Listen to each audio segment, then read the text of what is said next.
Wow.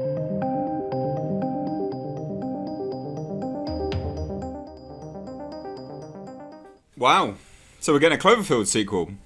A direct Cloverfield sequel, apparently. Don't know quite what to make of this. I think this is really good news. Because I want a Cloverfield sequel. I think that's what everyone's wanted for some time.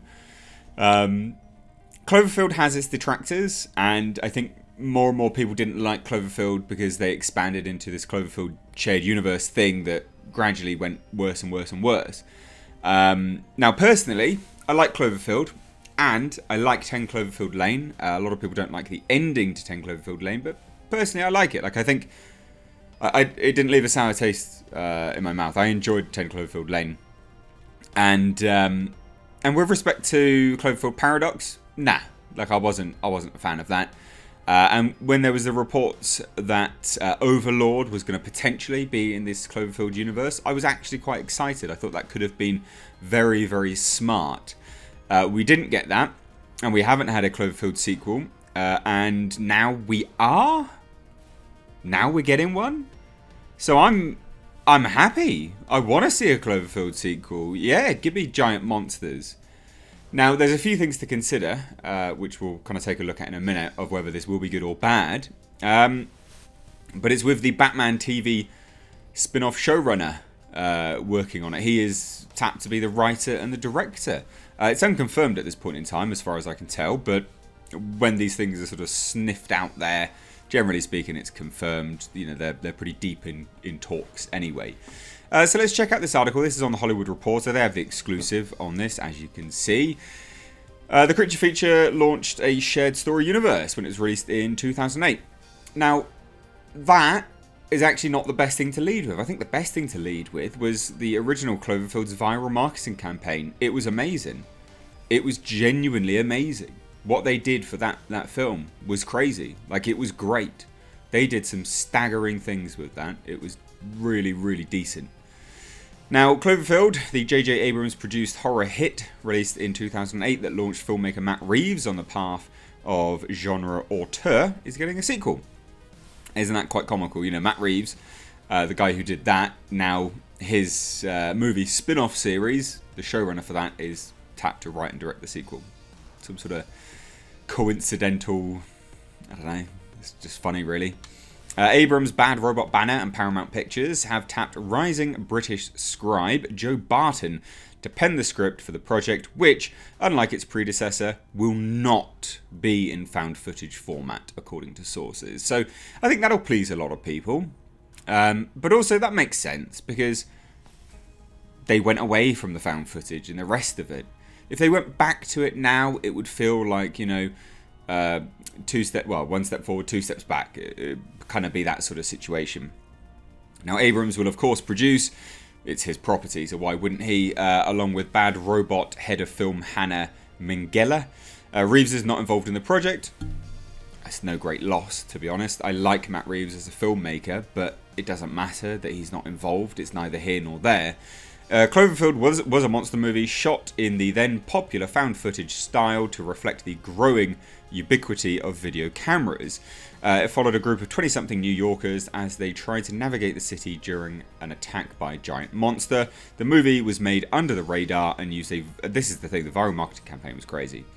That viral marketing really did generate a lot of interest. People loved it, and they still love it. It worked really, really well. It was a great campaign.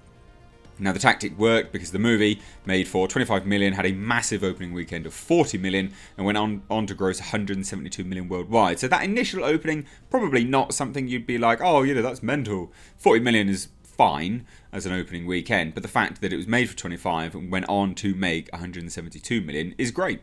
That was a really, really big, especially for back then. You know, 2008, that was great. That was in the years when not every movie had to make $1 billion bloody dollars because the budgets were so big. Crazy. Again, remember, they made Cloverfield for $25 million. Now, I know, adjusted for inflation and things like that, but it's still cheap. You don't have to do big, expensive films to earn money. Stop it. Downsize. Hopefully, in a post-corona world, we'll be getting that. Now, it began a Cloverfield universe, which saw 2 more modestly budgeted movies, 10 Cloverfield Lane and The Cloverfield Paradox, released in 2016 and 2018, respectively. Those movies were originally developed as separate movies, but were folded under a Cloverfield banner, tying them to a linked story with science fiction and monster themes. When Paradox disappointed critically after being sold off to Netflix, and with Abrams' attention seemingly focused on his deal with Warner Brothers, it was presumed that the Cloverfield franchise was laid to rest. But no brand in Hollywood truly dies. Right, yeah, true. Now, Barton created and wrote East Meets West, crime drama Giri Haji, BBC to Netflix, but he recently made headlines when he stepped in as showrunner for HBO Max's Batman-themed Gotham City Police Department crime show after Terrence Winter, the previous showrunner, departed over creative differences. Now, he also did Humans as well, I believe. Now, in the can for Barton is Invasion, an alien movie that stars Riz Ahmed and Octavia Spencer that will debut on Amazon, which, yeah, cool, sure, give me all of that. Now, interestingly, it says details of the take are being kept under Central Park, so they're being kept under wraps. I think this is really good. Now, few things to consider, ladies and gents. Why now? Godzilla, Kong, giant monster movies are back, or seemingly back anyway. Now, I'm not going to say that they absolutely are back, and I'm not going to say this isn't to say Godzilla vs Kong is going to be a success. I hope it does, but I think this is why this is being made at this point in time. Now, I could be completely wrong, but to me that indicates that we will get some more giant monsters, creature features. Even if it doesn't have to be giant monsters, just creature features are on the rise again. You know, Underwater, a film that seemingly bombed at the box office because we entered into quarantine and lockdown and all that kind of crap, did incredibly well on Blu-rays. Did very, very well on Blu-rays, actually, and has gone on to be, I wouldn't say it was a massive success, but a mild to middling success. And that was a creature feature film. Creature features are back, I think, and more for them. I absolutely love a creature feature. So I think that's why, because we always ask, why now? Why? What's different? Why now? Why would you want to revisit Cloverfield? And again, it's all about money at the end of the day. But this, to me, just indicates that it's because Hollywood is now trending with creature features, which I'm all for. Give me more creature features. I'm down for that. Yes. And give me a great viral marketing campaign to sort of decipher and get into. I'd be all for that. It'd be absolutely brilliant. So what do you guys think of this? Good news or bad news? It's a direct sequel. It's a direct sequel to the film. It's not supposedly, like a Cloverfield universe film. It's supposed to be a direct sequel. Now, maybe it'll tie everything together. Maybe it won't. I don't care if it does. But if it's a direct sequel to the first one, and it's a good one, I'm all for it. I'm all game. So what do you guys think? Good news, bad news? Please do let me know down below in the comment section. If you're new here, do hit subscribe. I'd love to hear your thoughts and theories. Drop them down below. Anyway, give this video a like and please do share it. Thank you so much. Take care.